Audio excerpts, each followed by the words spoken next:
You're an interesting man, Scott Lang. You're an Avenger. You have a daughter. But you've lost a lot of time, like me. We can help each other with that.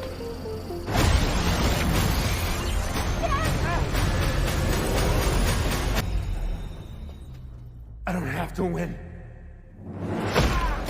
We both just have to lose.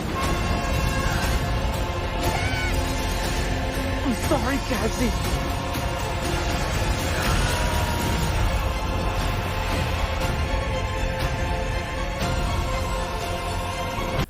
Bon, salut à tous. Aujourd'hui, on va devoir parler du cas d'Ant-Man et la Guêpe, Quantumania, alors abonnez-vous, et générique.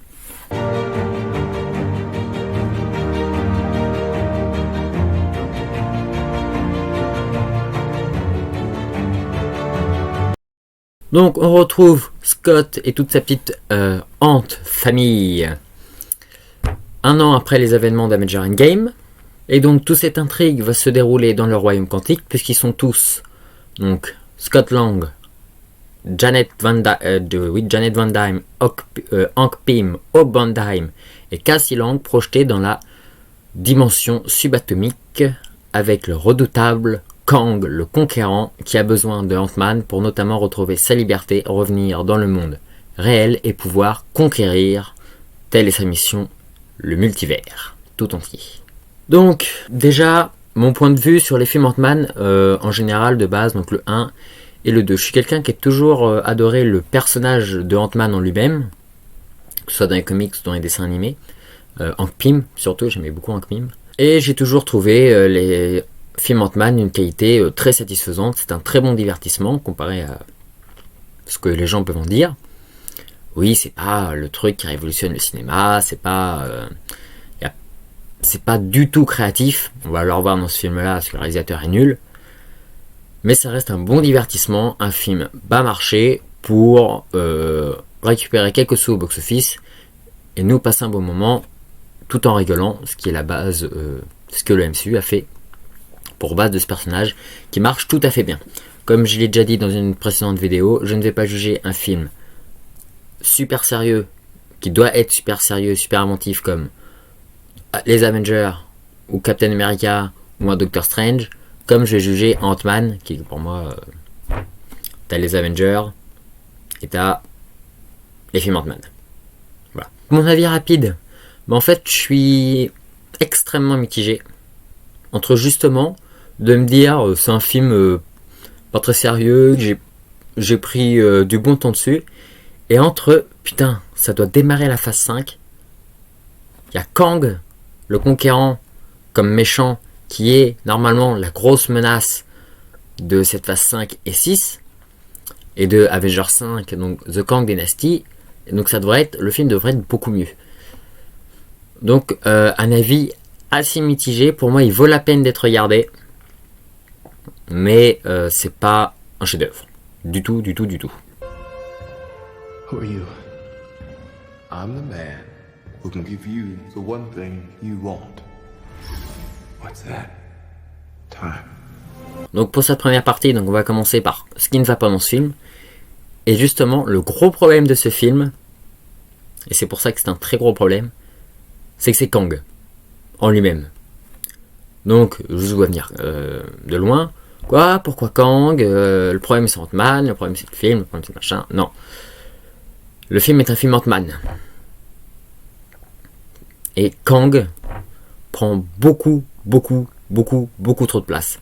Dès les premières minutes dans le film, on te met sous tension Kang, notamment par Michael Pfeiffer, qui a peur justement de retourner dans le monde subatomique, qui a peur du monde subatomique à cause de cette menace qui est Kang. Donc on te le tease, on te l'attend, on te le fait attendre, et quand il est là, il est tout simplement génial. Son histoire est magnifique, sa relation avec Janet est tout simplement géniale. Deux êtres paumés qui sont aidés, qui sont liés d'amitié, et Janet se rend compte que c'est un vrai connard, donc elle elle casse complètement tout. Contact avec lui, et donc il y a une rancœur, parce qu'il s'était fait des promesses, et patati patataire. C'est comme si ces deux personnages, c'était des frères, et qu'ils s'étaient entretués. Donc, l'idée classique, mais inattendue, pour deux personnages qui n'ont rien à voir, est très bien gérée. Du début jusqu'à la fin du film. Et donc là, vous allez me dire, bah, c'est pas un problème, tandis que des qualités de Kang. Bah justement, c'est ça le problème. C'est que Kang est trop génial pour le film, et que du coup, eh ben, tu oublies le reste. I used to ask myself a lot of questions. Scott, you're at ex-con. How are you an Avenger? That doesn't make sense. But everywhere I go, people tell me the same thing. Thank you, Spider-Man! Et le reste, c'est quoi? Bah, c'est tout l'univers d'Ant-Man en lui-même. Ant-Man reste exactement pareil. Scott est fidèle à lui-même. Hope, la guêpe. Ah, mais là, ça par contre, c'était l'horreur. Hope Van Dyne ne sert absolument à rien. Et quand je dis rien, c'est rien. C'est quand même le comble. Dans un film Ant-Man et la guêpe ne sert à rien. Voilà. Et Scott, ce serait pas son film, ça changerait pas, ça changera rien aussi. Donc Scott sert un petit peu, mais pas grand chose quoi. Pourquoi ce serait la grande menace de Kang? Ça fait dans les bandes d'annonces, ça fait longtemps que je te regarde, Scott. Tu es quelqu'un de très intéressant. Qu'est-ce qu'il y en a à foutre? Qu'est-ce que Kang le conquérant a quelque chose à foutre d'une fourmi? C'est le cas de le dire. Bon. Hank Pym, j'allais dire fidèle à lui-même, non. Beaucoup plus décontracté, beaucoup plus comique. On sent que comme les personnages comiques qui étaient Louis et ses deux potes, les deux premiers Ant-Man sont partis, il fallait rajouter, il fallait que Hank devienne plus doux et qu'il tienne cette part de comédie. Il la prend. Michael Douglas la prend magnifiquement, c'est d'ailleurs un acteur que j'adore, et ça fait le taf. C'est divertissant, c'est un personnage secondaire, il sert pas dans l'histoire, ok, ça fait le taf. Il y a Janet qui est là pour amener plus de sérieux. Donc là-dessus, j'ai pas eu de problème et j'ai adoré. Donc en termes de personnage, Cassie est pas du tout intéressante en fait. Elle est là, elle a un intérêt, mais j'ai pas réussi à m'attacher à elle comme j'aurais dû le faire. Et c'est notamment dû parce qu'en fait elle est chiante. C'est une ado casse-couille. Croit qu'elle a toujours raison, cette petite Jenny, une vraie tête de mule. C'est chiant quoi, c'est envie de lui dire, mais elle fait que des conneries du début jusqu'à la fin. Enfin, elle a quand même une bonne qualité, c'est qu'elle veut sauver absolument les rebelles qu'il y a dans le monde quantique contre face à Kang, patati patataire. Bon, c'est le syndrome du justicier un peu trop rapide. Pourquoi elle veut les sauver? Le truc de je veux les sauver parce que j'ai une bonne âme, c'est vraiment c'est pas Captain America quoi, la meuf. Faut qu'elle arrête, elle a pas aucun intérêt. Et pourquoi? C'est trop subtil en fait. Trop fragile, trop subtil. Et puis Bill Murray. Avoir Bill Murray dans un film, on te le met dans la bande-annonce, tu fais waouh! Il sert à rien. Il est 2 minutes à l'écran, il fait un caméo. Bill Murray fait un caméo. Non. Bill Murray doit avoir un rôle. Pas un simple caméo de merde pour dire qu'il a baisé avec Janet dans la dimension quantique. Enfin, ça sert à rien. Et en ce qui concerne le gros truc que les fans ont critiqué aussi, MODOK par Darren, bah j'ai bien aimé.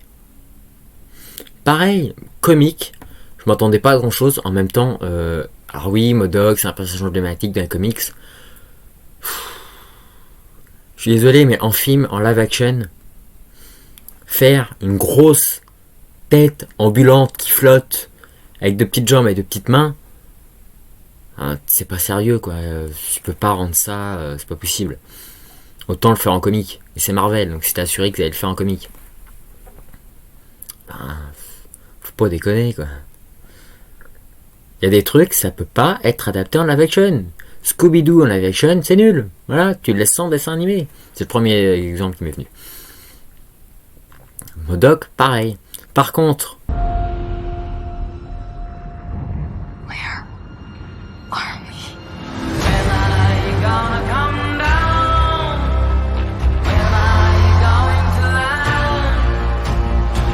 les effets spéciaux dans ce film. Donc du coup, je vais faire mon lien avec MODOK. La tête de Darren, qu'est-ce qu'elle est moche, qu'est-ce qu'elle est mal faite. Ils ont pris la tête de l'acteur, ils l'ont grossi, ils l'ont étiré et ils l'ont collé sur le truc.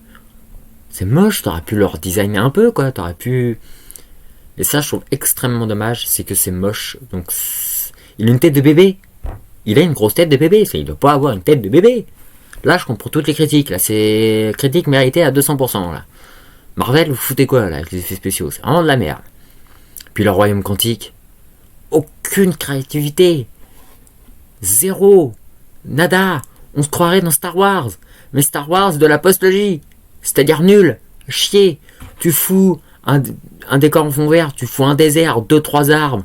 Et 2-3 pecnos costumés en aliens.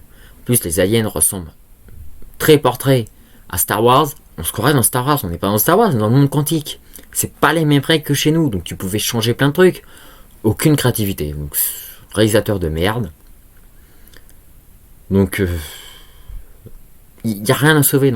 Là-dessus, il n'y a rien à sauver dans ce film. Enfin, c'est une catastrophe. Le réalisateur est nul. So, what's it gonna be? Batman. Donc voilà, donc pour conclure, avis très mitigé. Tout le contenu Ant-Man est fidèle à lui-même. Par contre, tout le côté Kang est magnifique. Le côté Kang est génial. Il a une progression avec les flashbacks. Son histoire, l'acteur est génial. Il joue magnifiquement bien. Il donne de la personnalité à son personnage, une grande profondeur. Donc et justement le point fort du film en fait le point faible, c'est que c'est pas un film Kang quoi, c'est un film Ant-Man et c'est le gros problème. Donc c'est ça que je suis mitigé, c'est que le film mélange deux films en un et c'est pas bien parce que le côté Ant-Man est nul et le côté Kang est bien, mais ça doit être un film Ant-Man, donc ça marche pas.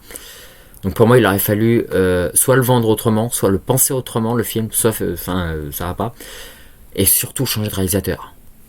Parce que là, avoir une dimension quantique, tu crois que tu es sur Tatooine, ça va pas. C'est pas possible. Donc bref, si vous voulez découvrir Kang, allez le voir. Pour moi, il faut quand même aller le voir. Il reste sympatoche. Il a des trucs bien. C'est un bon film pour divertissement. Mais bon, je pense qu'avec tout ce qui sort en ce moment, enfin là, plutôt, allez regarder Creed 3. Parce que quand je tourne cette vidéo, il y a Creed 3 qui vient de sortir. Mais pour moi, donc c'est très mitigé et un peu déçu de ce démarrage de cette phase 5. J'espère que la suite sera beaucoup mieux. Donc on se dit à la prochaine fois. Abonnez-vous, pouce bleu. Et souvenez-vous que le ciné vous montrera toujours la voie. Bye Thomas.